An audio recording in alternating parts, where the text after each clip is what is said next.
knew that one belief eliminated from your brain could change the course of your reality, would you want that? It's not for everyone, only the brave. Those who want to own their life like the powerful leaders they were born to be.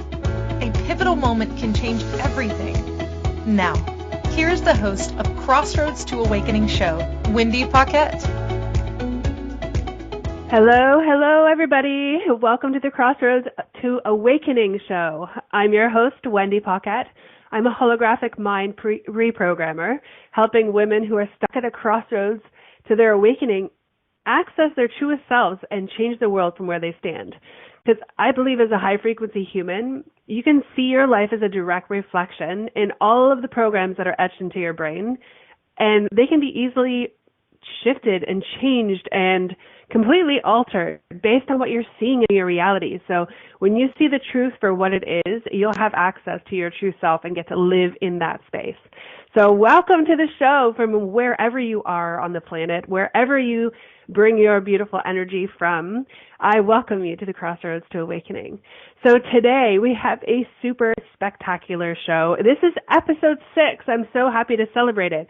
And today's title is The Superpower Synesthesia and How It Can Change Your Life.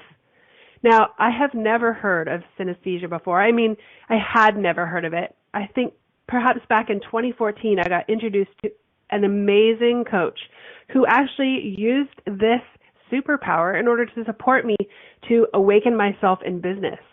And I didn't really get what it was until I started really going deep into asking, like, how are you using this gift and what does that look like? I didn't realize that's what she was using to support me until I started asking the questions. So I have a guest today that's quite amazing. She has the superpower of synesthesia, but she has a lot to teach about it because it's an undervalued and talked about topic, experience, I guess you'd say, that other embodied humans are having, and they don't even realize they have it. And in that case, they don't even realize that they possess a superpower that can change their life and potentially someone else's as well. So let me tell you a little bit about Juli from what I know about her. She is first of all, she's a friend of mine, and I just love her dearly. And she's also a business and life coach. And she's incorporated energy healing into her toolbox to create powerful up-leveling and transformational experiences. She's been trained by Tony Robbins, attended Harvard for grad school, and she's led a life of personal development entrepreneurial experiences that she brings into her sessions. So Juli has a unique blend of resources that help her clients create massive change and breakthroughs in order to create the life that they really, really want. And in this, she uses this superpower of synesthesia. So let's bring on Juli and let's talk about what is this amazing superpower of synesthesia anyway, and how can it change our lives? So welcome, Juli. Hi, Wendy. Thank you for having me. Yay! So let's dive right into this. So let's start with, I gave them a little piece of who you are, but I want you to start right out with what is synesthesia, and then after that I'm going to ask you about yourself, because I know how people right now are sitting on the edge of their seats and they're like, what are you talking about? So dive right in, Juli. What is synesthesia? And then we'll roll it right into who you are and how you use this superpower. Okay. All right. So synesthesia is basically the crossing of senses is one of the ways it's described. So if you, for me, I have multiple types, but my predominant one is I see sound. So whenever I hear sound, I actually see sound in a screen in front of my face in lights and colors and stuff like that. I also see things like temperature and electrical current and those kinds of things. Like I can see electrical current in the wall. I can see when I'm in water. And that I had as a kid, and it's reawakened in me recently. But it's warmer at the top and cooler at the bottom, and the color changes as the water goes down. So that's another way I perceive this. Cool. I know people who, with their taste buds, they taste color, and so they cook by that, or they smell sounds, or it's all the mixing of the senses. Or as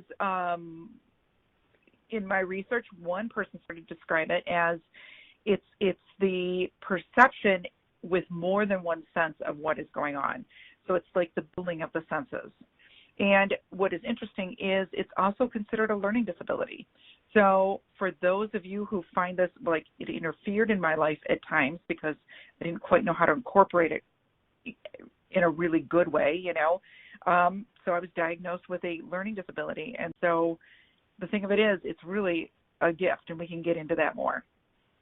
That's amazing. So what I'm hearing you say is that it's the mixing of senses, and you experience different senses. So we would liken like hearing to the ear, tasting to the mouth, color or perception, you know, that type of visual perception to the eyes. What you're saying is that you see things with something you normally hear with your ears. You see color also at the same time. So you're able to interpret multiple ways of communication is what I'm hearing. Yes. One type of stimulus. Yeah, one type of stimulus creates multiple different sensory experiences for me. Amazing. That can only support you in different ways, I'm sure. But tell me what it was like growing up as a child with this. Did you know this is something that you had as a child? Were you born with this? I was totally born with this. And my grandmother had it. So it seems it runs in families. Until I was 18, I knew things were different, but I didn't know that other people didn't have this. Let's see, at the age of 5, I was in school, and I told my teacher I couldn't hear. And really what was going on is there were so many different sounds in the room, I couldn't pull out her voice. So they took me to the doctor, and they ran the hearing test with one tone, and I'm like, this isn't what I'm talking about at all. What I'm talking about is there is so many, this kid's wiggling his foot over there, and I can hear that, and this one's breathing deep, and someone's talking in the back, and then you're trying to talk at me, and your face isn't even towards me, and I literally could not separate the color of her voice from the vibration visuals from movement and that kind of stuff. Oh, wow. I learned how to lip read at age 5 in order to compensate because, I knew something was different because, when I tried to tell the teacher and my parents and the doctors, like, I can't hear, they're like, you're fine. I don't understand. You're better hearing than usual. So it was interesting, Yeah, amazing how it can be looked at from one perspective, and then you're like, but I can hear when you put me in a room where there's nothing else, right? So you had to figure this out on your own, what you're saying. I did, totally. But it was, one of the things it did was I would sit and watch music, for example, and that's actually so my 3 or 4 main types. First of all, when I see sound, so then I can watch music, I can write music in color, I can interpret people's emotions based on the color of their voice and where it lands in their body. So I have that. I have the one where the letters and numbers are all different colors, and so I would use that to study and organize things. Like, that was very useful growing up. I have the one where there's time and space becomes like a Rolodex, and it goes out in front of you, and it's a different perception of time. And then the one with energy. So those are my primary 4 that I've worked with and that I've had as I was growing up. So one of the things, this auditory one where we see sound easily leads into musicians. Pharrell has it, Kanye has it, Billy Joel has it, Beethoven had it, they believe. So it has been very predominant in musicians, and so one of the ways I used it as a kid was I would go in my room and I'd just watch music, and I put on headphones and listen to a stereo. And interestingly enough, as people with synesthesia, when you do that, it drops more dopamine into the brain. So it was like that was the way I would monitor my mood. I would literally use it in that way, not realizing that's what was going on. I was also using it. I learned 7 instruments by the time I was 16. I was singing in multiple choirs. I was writing music. I was directing music, all that kind of stuff in high school. And that's actually how I found out that I didn't that nobody else was seeing this is because I was in a music theory class and I was drawing out the chord progression, and the person I showed it to had no idea what I was talking about. I can imagine. Like, what did they say? Were you drawing something that you learned in class, or just something that you instinctively understood, so you're writing in that way? I was just drawing it out because that's how I was writing music at home. You know, I would color it out, and then I'd move it to the music sheet. And then we were supposed to be doing a project in class, and I was like, okay, so this chord has this collection of colors to it, and then when it resolves, it creates this collection. And I had my colored pencils, and I was drawing it all out, and I was like, let's create this in this song that we're writing. And she had no idea what I was talking about, like at all. That is fascinating. Super fascinating. So how did you resolve that with her? I just kind of got quiet and just went into writing notes and just started asking other people. This person I didn't know well. And then ultimately one of my friends said, you know, nobody really has an idea what you're talking about. You might want to talk to your dad. That could be like hereditary. So, I told my dad. I was about 17, 18 years old. I told my dad about this, and his reaction was, oh, your grandmother had that. And they thought she was crazy. And they institutionalized her for it, and then she drank herself to death. So that was the reaction I got from my family back at that time period. And I kind of just shut it down as much as I could, which was not good for me. For any of those of you who have gone through this kind of thing, whatever your perceptions were as a kid, when you shut them down, if you shut them down too hard, they start rebelling, I guess. By the time I was 35, I stopped smelling. My vision was declining incredibly. My hearing was declining. I was starting to lose touch on, sense on my skin, and I kind of thought it was a joke. And but I mentioned it. We had a national healthcare clinic, and I was in charge of teaching what was going on in the room. You know, the bedside manner that was common for our clinic, you know, so we could brand it to the doctor. And he was all about, you know, you got a problem and you need to solve it, and we're going to do this. And that's how I figured out it was called synesthesia. He figured that out, and we were able to label the learning disability. And the only thing I could find back in the day when there wasn't the internet yet was the ways to manage the learning disability, which included sound canceling headphones and stuff like that. And so that's how I managed it.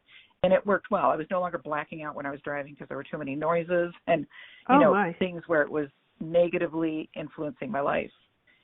Oh, my goodness. So what you're saying is that you basically, when your dad told you it was hereditary and she drank herself to death by it, the fear of that happening to you caused you to try to shut it down in any way possible, right? Absolutely. Absolutely. And it just affected my whole life. Oh, I can't imagine. Yeah. What year was it that you discovered, or you had support with discovering that this is what it was?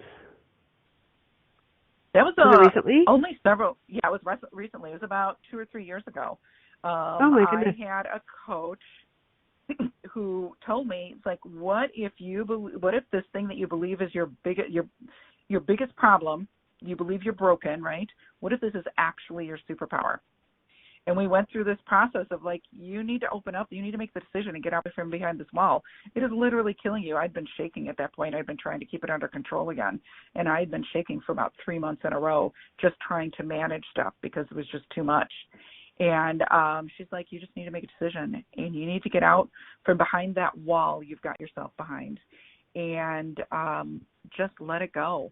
And when I did that, that night, through the Tony Robbins training, I went back and I know how to make a decision. Like, he trains that. So I went into the sensation of what it felt like to make another decision in my life that was very clear. And I knew in that moment what that decision was. And I'm like, I can replicate that. Okay, I decide to let go. And I got out from behind the wall and I went to the edge of the cliff that was in my mind, and I jumped. And I did this free fall. And as I had this free fall where it's like I jumped into trust, I got an audible snap in my head. And that's when the colors opened back up in terms of the water. And I got in the shower and I knew things had drastically changed because I forgot I'd even seen that as a kid. And, because the color was lit up like somebody had put lights in it. And I was at a conference. I was at a conference and I went down into the room and my coach was on stage and she's lit up like a Christmas tree and the other people in the room are lit up like a Christmas tree. And I'm like, okay, something drastically changed. Like this is drastically different, and all the noises and everything that's going on in the room isn't driving me nuts. Like I don't have to sit here trying to push it away. Like it's literally just going through me and I don't feel agitated. So I knew something drastic had happened. Oh my gosh. Well, this is perfect timing because we're going into our first break and I cannot wait to ask you the next question about what happened after that. So right now, we're going to pop into our first break. You're listening to the Crossroads to Awakening with Wendy Paquette. We are speaking to Juli Gauthier, who has this incredible superpower called synesthesia. And when we come back, you're going to hear exactly what changed with Juli and how she stepped into this amazing superpower, how she changed her life, and how she can change yours. We'll see you on the other side. If you could wave a magic wand and have your life be anything you wanted it to be, what would it look like? Professional dancer, CEO of a multi-million-dollar earth-conscious company, a screenwriter with top billing shows, and ultimately have the boldness to move about the world without emotional blocks standing in your way, therefore having the confidence to achieve anything you put your mind to. That's what Wendy Paquette knows is possible for you.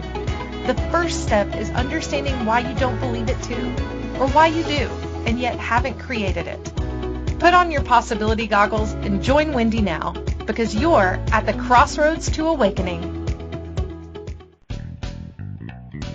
Are you a subject matter expert? Are you here to share your expertise with an audience waiting to hear from you in only the way you can deliver? Are you ready to have your voice amplified across the airwaves?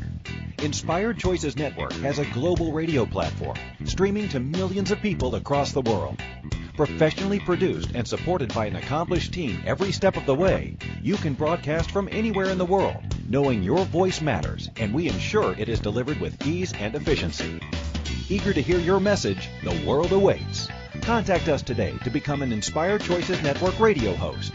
Email becomeahost@inspiredchoicesnetwork.com. Welcome back, everyone. This is Crossroads to Awakening radio show with your host, Wendy Paquette. To participate in the program, call in the U.S. 815-880-8255. Canada 613-800-8736. Or Skype us at Inspired Choices Network. Now back to the program. Hey, welcome back, everyone. Every time, I'm just so excited I want to jump right back in. So welcome back to Crossroads to Awakening. We're speaking with Juli, who's telling us the incredible story that she has reawakened now, or stepped into the reawakening of synesthesia, which is her superpower. Juli, welcome back. Tell us more. What happened after you realized suddenly, like I'm understanding that you're in the middle of a Tony Robbins event? Is that what's happening? And you did this during the event? You reawakened this? It wasn't actually Tony Robbins. It was a different coach that I was with at that point. And it was actually a coach who taught us how to coach. And so it was like a professional development type, personal development coaching event. And we were in Dubai, and it was a room of about 120 women. Wow. And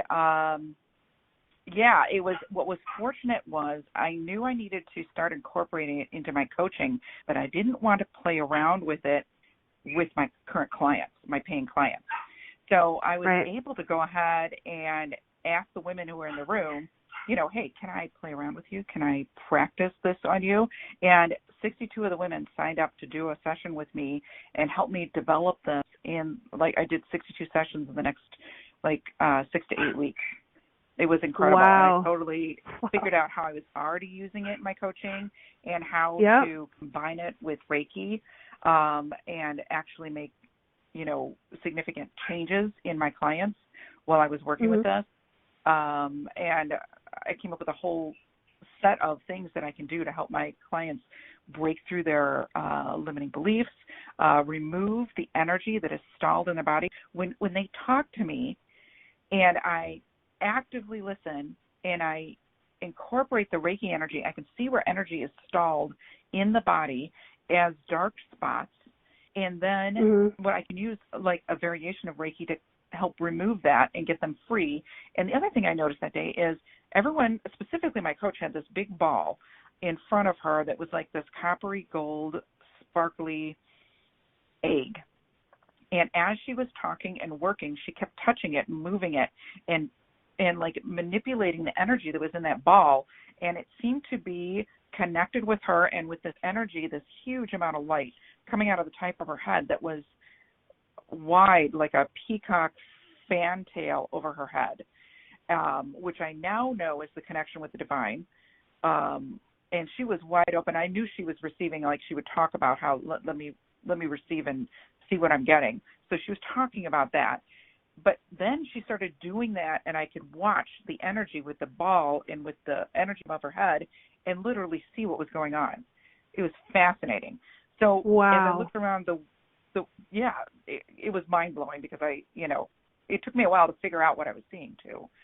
But the women in the room, what I noticed was everybody had the ball. And we all were into personal development. We're all coaches. We're all, a certain level on the journey, the awakening journey, right? And what I noticed is not everybody had the big ball around their body. Some of them were from the waist up. Some were in their heads. Some were incomplete. Some, the ball was different shapes and sizes and different amounts of connection. And now looking back on that and through all the work that I've been doing, it seems to me that's the soul. That is the connection of the soul, the part of us who knows why everything is happening for us, not to us, who understands what happened before this life and after this life, what is,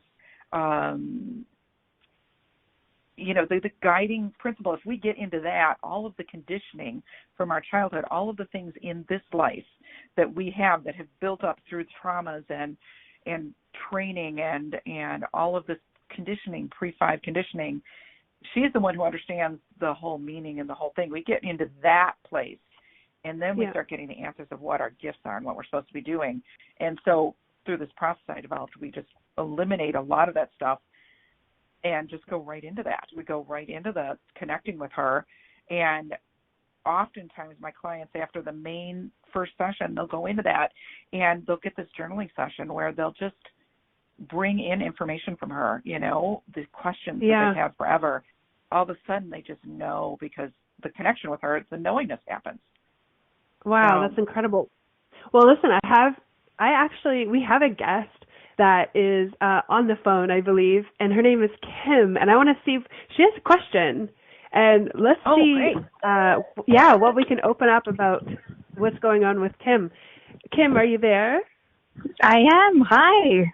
Yay, welcome. So you have a question for Juli? Oh my God, I have so many questions. I had one but now it feels like so mundane to ask. So I guess I'll tell you my first one. You were mentioning about how tastes are often energy and even like sound. So I'm pregnant right now, and one of the things that I'm experiencing, my taste has totally changed. And it's like, logically, I know that this is good food and there's nothing wrong with it, but I have such strong tendencies, like meal per meal, of what I like, what I don't like. So I'm kind of curious, like, how that relates to energy. And then my other question, I know maybe it's not even a question, but just more where I'm so intrigued, is you speaking about that connection to like a golden ball in your soul and stepping into your gifts. I had an experience that was similar to yours in that it felt like stepping off of a cliff, as you had described. And when I made that like leap of faith, even though it was terrifying, that was when I received so many of my gifts. So I'm so curious about that bit that you spoke of. Okay, well, I'll start there.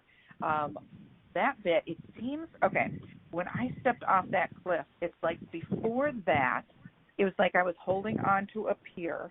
And maybe, let me know, I'm curious too if this was your sensation of that occurrence. It's like I was holding onto a pier and waves kept hitting me, buffering me, like just pounding on me, and I'm holding onto this pier and they're covered with all the, those barnacles and stuff like that, and it just was a miserable experience. And when I let go of the pier, all of a sudden it's like I was in a floaty on top of the ocean and the waves are just going on around me, and I'm now part of everything that is going on instead of trying to push it all away and trying to stay safe by not moving. That was my sensation of jumping off the cliff. And then as I kept working with it, it's like, I got onto a rowboat and then into a speedboat, and like now it's like sometimes I go anywhere from what are those things where the one man like zoomy thing, you can zoom through the water, to a yacht, to jet ski, to land in the ocean, jet ski, that's what I was looking for, and like I'm waiting, I can't wait until I'm the mermaid, right, where it's just, I still feel like I'm kind of on top of it, waiting to become one with the water is where I'm like waiting for that sensation, if you know what I mean. So cool. So what do you, no, go ahead. Go ahead. No, go ahead, Kim, ask your question. Oh, I was going to say, no, mine was a little different. Not so much in that I experienced it in my body quite that way. Mine was more like kind of metaphorical in that I was shoving down this knowing because I knew that, I think intuitively I knew that if I listened, it was going to ruin my life on the outside, or it was going to look like that. And it would mean leaving all kinds of things and no security. And when I actually made the change and I let go, so much of the pressure left me, and then this knowing like bubbled up. Yes, and that's, I think that's related to that power of a decision too. And when we make that decision, it's like we step into our real selves, and that's when all this stuff comes in. Like that's where it's like we're inviting that energy from our soul in to talk with us, right, and to communicate with us. And at least that's my feeling on this. No, when you were speaking about it, what came to me, what I was thinking, like an initiation, and almost sort of like in the hero's journey, that it was the moment where I chose it. It was a moment that I said yes, even though I don't know what this is going to look like, that I wasn't a victim, and I was like, on some level, even though it's conscious or not, that like I'm willing to do this. I'm willing to listen. Yeah, that is the big, there's one word to describe that, it's trust. Like that jump was the jump of trust, and it's just what you described. So cool. So what I'm wondering is, we're getting just a little bit of the air behind you, Kim. So when I don't know how to you get in the car for a second, but if you ask, I'm with my kids. The beautiful COVID-19 means that I have everyone with me, but it's actually pretty quiet in this car. So hopefully you guys can hear me, or if you need me to mute myself, let me know. Sure. So, Julie, I'm wondering, we have like 2 minutes before break, which is super fun, and this is just, it goes by so fast when you're playing, right? To Kim's question, the first part of her question is, do you see a color shift when she speaks with her, and as she's pregnant at this moment, maybe the soul of the baby has something like some change? Can you perceive that at all, like the difference between her maybe and the baby at the same time? So here's what I can see. The ball of light is kind of, which is very interesting, it's kind of going into the realm of her belly. Like it's on different planes, so it's in the same space. And then underneath I see a small ball, maybe the size of an orange or a grapefruit, which has got to be the baby's soul. So I could definitely see that, and I see a connection between the two. Now, when it comes to the taste, that's really interesting. I'm, like maybe the baby's senses, getting away from all the medical stuff, because my mind went medical, right, because that's how we're trained, and I worked in a medical clinic. So getting away from that, I'm wondering if maybe you're getting a mixing of senses with the baby's senses, and maybe he or she is picking up something going on taste-wise, and that's why it's being shifted, because there's definitely a line between the two balls and between your heart and your head and your mouth. I don't know. That's just what I'm seeing. That is Tony. so cool. Kim, are you on there? Yeah, go ahead. You can keep asking questions around that for sure. Yeah. Okay. So so many about the baby, and it could just be like, people have pregnancy cravings. I was thinking maybe it's that. It's just very like random and I don't know what you call it. Just random and they're all the time. Is there anything that you see for me in terms of connection? I kind of feel like I've been stepping into my gifts and what it is that I do, and I'm still honing it. I work as a coach, and this knowing, and any advice or anything that you see for me. Definitely working from that space above your belly to your sternum. That area seems to be very light in you, very bright. So around the heart, but it's a lot more than that. That space, specifically while you're pregnant, seems to be the area to listen to. And then you know all about the contraction and the expansion. If something feels good, it expands in your body and you feel that lightness.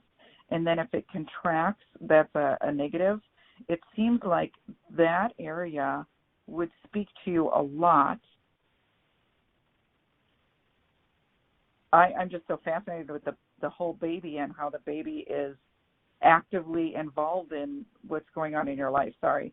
No, I love it. Like, tell me in all. I'm totally all ears. I would love to talk to you longer and see past life-wise if you start talking about the baby more, if I could pick up some of that, because I often see how past lives can get hooked onto the body. There is definitely a connection. I could see a string coming up from that energy ball up through your heart. It is so interesting. But it goes around that area where you coach. So it's not involved in that area, like just watching. And there's a wisdom involved with that ball, which is interesting. It's like he's sampling parts of your body, like he's sampling your taste and he's sampling your heart energy. Oh, very interesting. Very interesting. I feel like this person, I mean, I have not met them yet, but when I think of the events that have led up to being pregnant and just the events going on in the world, I'm like, who are you? I don't know if we choose the time that we come here, but if we do, I'm like, child, you picked a wild ride to be stepping into here. This is so fascinating. Yeah, keep going, Julie. We're just going to keep going. Like, this is super, super fascinating. So keep going. Let's hear more about what you're seeing and how this, like, really creates. Okay. So I'm seeing there's a wisdom down in that ball. And right now there's masculine energy. I don't know if it'll be a boy or a girl, but in the past life it was definitely most recently a boy. And I'm just picking up masculine energy there. Very light, not dominating, like it not an adult male, but a masculine energy flow. And there's definitely an old soul feeling. It's definitely knowing you. There's a connection. There a deep sense of on purpose. And like I said before, there's like these strings that come out. It's like, okay, so I'm going to sample your taste buds right now. Okay, I'm going to sample this heart energy. I'm going to sample, it seems like you have low back pain. It's like it's sampling your low back pain or the energy. Oh my God, like, so funny. I never have low back pain. I literally have low back pain right now. And part of it's like, oh, you're pregnant, but so cool you say that. Yeah, he's sampling that back pain. Like if he's sampling the energy that is involved in low back pain. So it's just kind of interesting there. And it's interesting to see how he is separate and on a different plane. Like I'm seeing 3 planes. I'm seeing the plane of the baby itself. I'm seeing the plane of these balls, right? And then I'm seeing the plane of the energy that is stalled in your body. And he's actually healing. So in our gut, where we physically, in our physical body, store crap, right? We also store the mental crap of our past experiences, usually from this lifetime. And it's like what he is doing is actually resolving some of that, because I can see his energy is taking that from the dark and creating like this warm pinky orange color. It's like he's healing some of that for you, which is interesting. It's almost like that's his purpose in this moment in terms of his soul being with you, is to help you heal whatever is going on in there, which is beautiful. So allow that. If you're feeling that, become one with letting it go, because it'll be easier to do it this way than all the therapy and all the other stuff and talking it out, if that makes sense. Oh, it's fascinating. I don't know if any of this resonates with you, but that is what totally. I'm So I'll share with you two miscarriages that were really close, back to back, before this pregnancy. And when the last one happened, I was in this leadership group, and there was a lady there that was a shaman, and she was telling me this soul, like it's left, but it hasn't left, and it feels like this masculine warrior. I was like, okay. She's like, it doesn't even feel like it's from this planet. So it's interesting that you would say that it's this masculine energy, and because I'm over 40, they do this genetic testing now in Canada, and you kind of have to wave saying, well, you're okay with knowing the sex of the baby. So I've been told the sex of the baby is little girl, but I find it fascinating that you're like, oh, it's just like masculine energy. It would make sense to me that it would be that warrior energy that you were talking about, and it has decided to incarnate as a girl this time. So that doesn't surprise me from what I'm seeing, but right now it is still masculine in its energy field, if that makes sense. I would love to know at this baby which one it is. I would love to know. I know there's part of me that's kind of doubtful, and my partner's like, I'm pretty sure the genetic tests are like 100% or like 99.8%, accurate. But it's, yeah.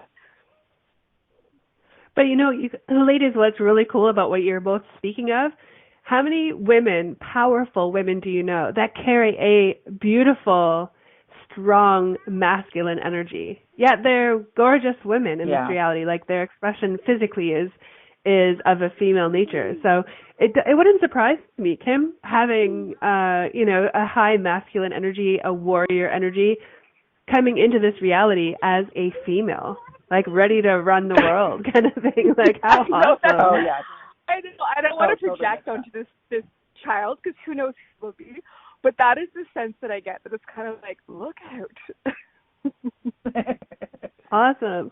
Yeah. And so, Julie, what is the color of the energy ball you see, the smaller ball that could be represented as the child's soul? What color is that? It's the same. They're almost always this coppery gold, like this rose gold color, with like a glittery feel to it. So it's the same color as her. It's the same beautiful energy color. That's incredible. I see how this superpower you possess, Julie, it spreads across communicating with everyone, like in a different way, in such a different way. Kim, we can hear your dog barking. Oh, that's not me. That's actually not me. That's me. Oh, is that you, Julie? That was me. Now, speaking of which, what can you see animal souls as well the same way? Julie? No, not the same way. They are softer, and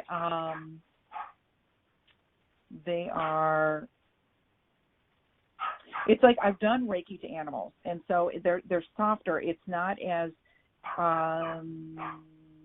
tangible. It's like they have a lighter connection with the 3D world than humans do. Like we are so involved right here in our humanity, and animals do not seem to be as connected in the same way, if that makes sense. They're more connected to the other planes. So you can see the density difference between species, basically. Yes, now that you mention it, because I've never actively looked between the cat and the dog. But yes, there are differences in the density of both of those animals. The dog is more tied to the earth, and the cat is more tied to the astral energy plane. Yeah, that's incredible. Yeah, that is. Well, that's how I see the energy of animals as well. They all have a particular I guess I want to say level of connection to the earth, level of connection to the presence of a physical way of being. And that's my perception of what they represent for us. Your dog wants to share in the conversation, Julie. I know. But it's amazing. They all contribute in certain ways, probably to activate where we're all going, where we're all headed. So right now, this has been so amazing. Kim, thank you for your questions. They're so spectacular. We're just rolling into... Yeah, it's amazing. We're just rolling into our second break, which is our last break, actually, because I wanted to blow right past the last break to keep that amazing conversation going and see how this superpower can show you, where you are with yourself, how you really have a connection to your soul. You are your soul, the connection to the rest of the world, the earth, the other beings on it. So I'm going to ask Julie some questions around that, what that looks like, coming back from our break. So we'll see everyone on the other side.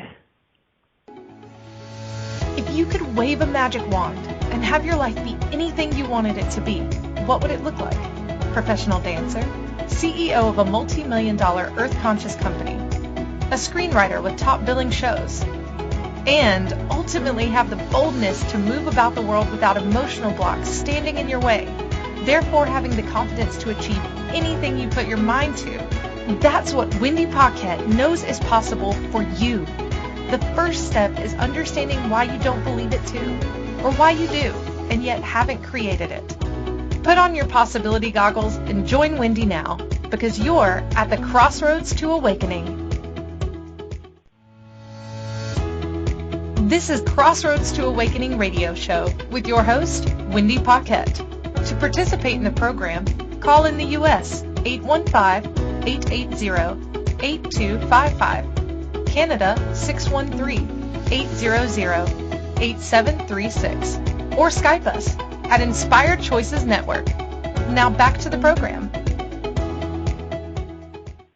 Welcome back, everyone. I'm Wendy Paquette. You're listening to Julie speaking to us about synesthesia and the awesome superpower that it is. Before the break, we were speaking with Kim, and we got to see Julie's total superpower in action when it came to Kim and her right now unborn child on this day of 11th of May in 2020, kind of in the middle of a pandemic. I'd say we're probably right smack dab in its middle. And right now, this experience of synesthesia it's got its own representation, its own frequency in humans on this planet, which allow you to see some of what you think could be blocks in your reality as actual opportunities.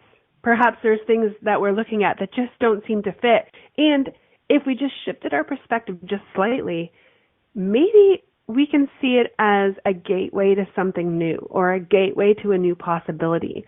So what I'm going to do is tell you that Julie's going to be inside of our Crossroads Academy doing a masterclass on synesthesia, bringing you through different possibilities to seeing it and maybe actualizing it or activating it. I'm not 100% sure, but we're going to share those details on our next show next week on Monday at 2 p.m. Eastern here on the Crossroads to Awakening.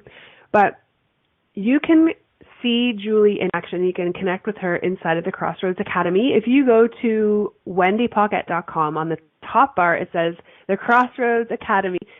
Hop in and see us. We're still receiving founding members up until the 20th of May. If you'd like to play inside of there with us and experience myself, my beautiful superpowers, and Julie's, her version of synesthesia, and every expert in awakening and frequency raising that I am able to reach out to, connect with, or who are connecting with me inside of there, we're going to have so much fun raising our frequencies, creating the world that we really desire to live in. Because I can tell you, it's 100% possible. It's 100% available to each and every one of us.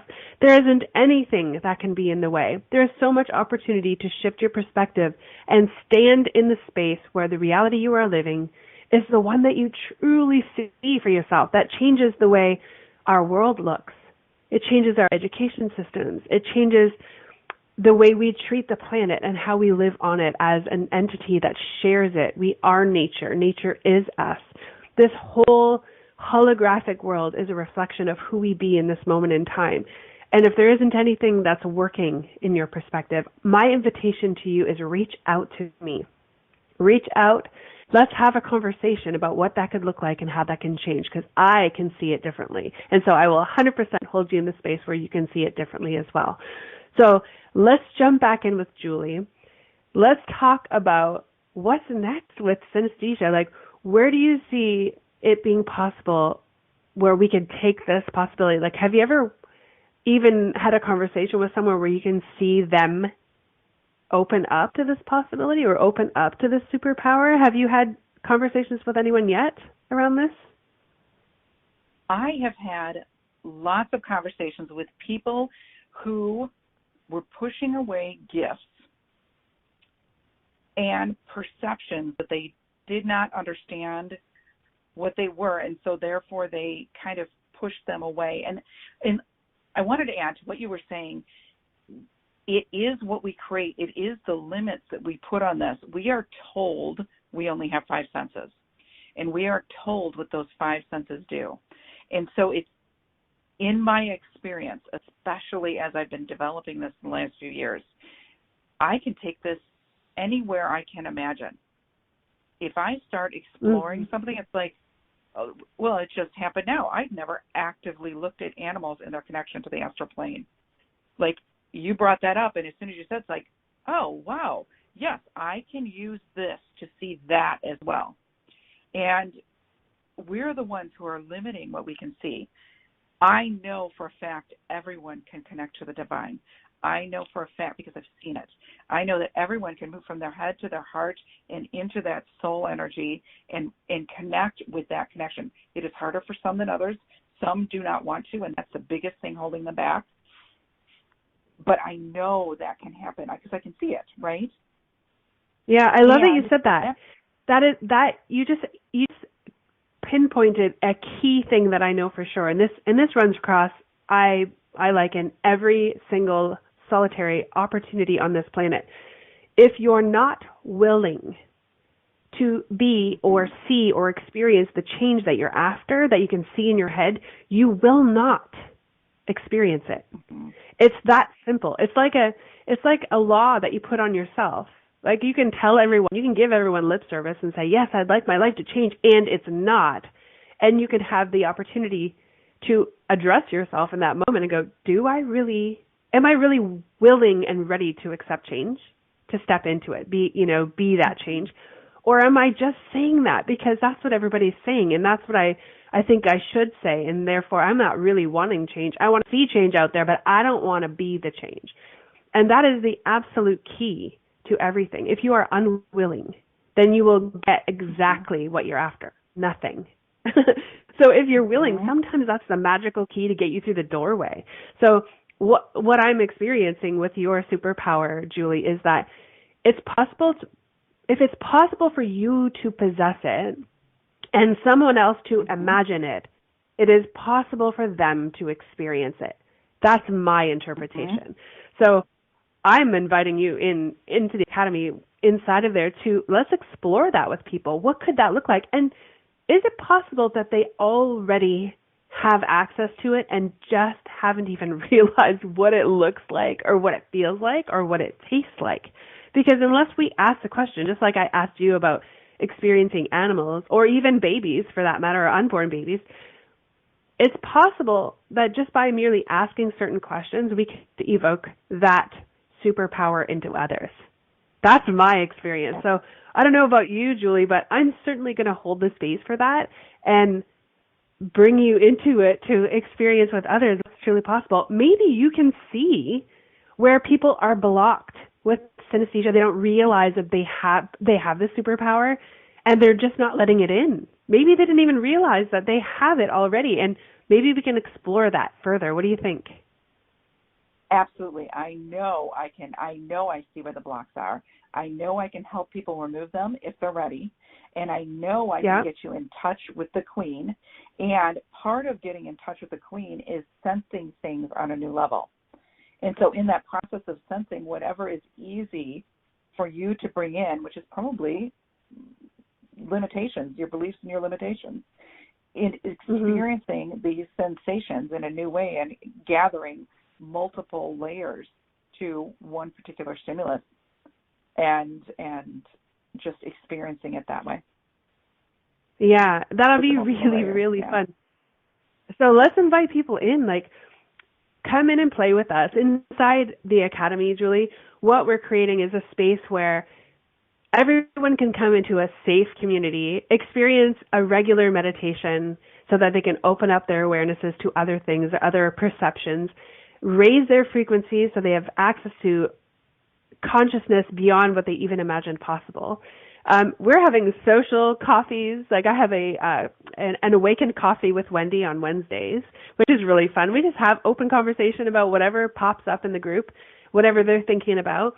And moving forward, we'll have regular meditations where I'm just going to do some short guided meditations, or I might bring you in to do one. And we're going to keep raising frequencies so that others can experience themselves in a greater space, and they can actualize their visions. We have some amazing humans on this planet with visions far beyond even I could have even thought possible. And what that does is, by sharing those visions with others, where in a safe space, you actually you're pulling that into this reality. Because then others are seeing your vision. They're like, yes, I love that vision. I want that vision with you as well. We can all experience this vision together. So we keep creating a higher and higher frequency and a higher awareness. And as we do that as a group, it's unstoppable what we can achieve. It's unstoppable the heights that we can reach, and pulling in more of an awareness and a beingness and experience of a Christ consciousness, or at least a highest one that I can think of in this moment now, to have that connection, to live the best life ever, to change this world into what's truly possible. Have people thinking about the earth every time they do something. They're to the point where they're not thinking about, they're being it, right? They're experiencing this reality as a physical human embodied experience it. So thank you so much for bringing in your incredible superpower. It's so exciting to know you and to know what you're up to, and that you're expanding your awareness of it as well. You're reaching new heights with yourself and with your clients. And so I'm so pleased to have you in the Academy and having you sharing your gifts and, teaching and allowing others to be aware of their synesthesia or what's possible with them. Something even new might even come forward, combining different types of superpowers together. So I'm so excited to have you in there, and I really am looking forward to what's possible. So I'm super grateful for you, Julie. I'm grateful for our friendship. I'm grateful for you as a human being and what you're creating on this planet. And I can't wait to see what we create inside of the Academy. So for anyone looking to join, hop into wendypaquette.com or onto and click inside the Academy, Crossroads Academy, and hop in with us. It's going to be so much fun. Is there anything you have? I've got about 30 seconds for you before the music starts, Julie. Anything you'd like to say to anyone before we go? Just thank you so much for having me here, and thanks, Kim, for sharing your experience and your being. Yeah, that was fun. Oh my goodness. Something that wasn't even, something that I could have even fathomed, that you could experience like unborn babies in that way as well, right? Like, yeah, it's never ending. I wonder what would happen if there was twins, if you'd be able to see like both of their souls. Oh my goodness. Julie, I can't stop thinking of questions to ask you now. So just to let everyone know, on next week's show, Julie's going to come back. We're going to actually have a couple of guests, I believe, next week, but Julie will be back. So if you want to ask her any questions, come on back and see us next week on Crossroads to Awakening. It has been my absolute joy, pleasure, and I'm extremely in gratitude for having all of you listen to the show. We will definitely see you next week. Thank you for being aware, alive, awakened, and being the possibility that leads us into a world that has so much joy that we don't know what to do with it all. So we'll see you next week. Love you. Thank you for choosing to listen to the Crossroads to Awakening radio show. Wendy Paquette will return next Monday at 2 p.m. Eastern Standard Time, 1 p.m. Central, 12 p.m. Mountain, and 11 p.m. Pacific on InspiredChoicesNetwork.com. We look forward to you joining us again. Until then, enjoy your journey, and we'll meet you at the